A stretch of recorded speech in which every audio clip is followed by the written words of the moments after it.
Ayan guys, umulan ngayon. April 20, ano ba ngayon? 28. Ayan. At salamat at maiibsan ang aming init. Ayan. Nakaparadang sasakyan. O, ayan po may aking teacher ng anak ko. Yung pinuntahan ko ng isang araw. Yan po yung aming kapitbahay na namatay na teacher.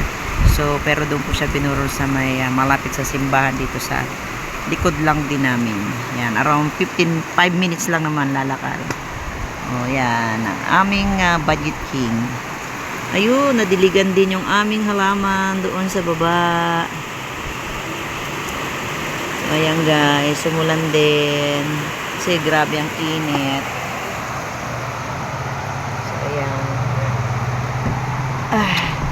Buksan natin to bintana. Oh, ang bahay dito ay kapis. Ayan, oh. Naanggihan yung aming mga bintana dito. Yun. Pader. Kami lang ang luma dito sa aming lugar. Ayun, aking mga sampay. Nababasa na. So, kailangan ko na siyang pinawin. Yan. So, salamat sa ulan. Salamat sa ulan. Yan, salamat. Ayan. Kaso, ang init ng singaw, grabe. Lumabas yung init ng, yung singaw ng lupa. Thank you, ulan. Maraming salamat sa ulan.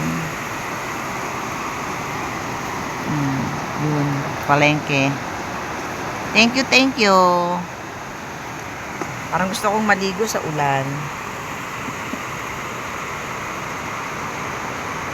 Yan, maraming salamat and shout out, good morning to everyone. Ay, good afternoon pala, hapon na pala ngayon. Bye bye, thank you.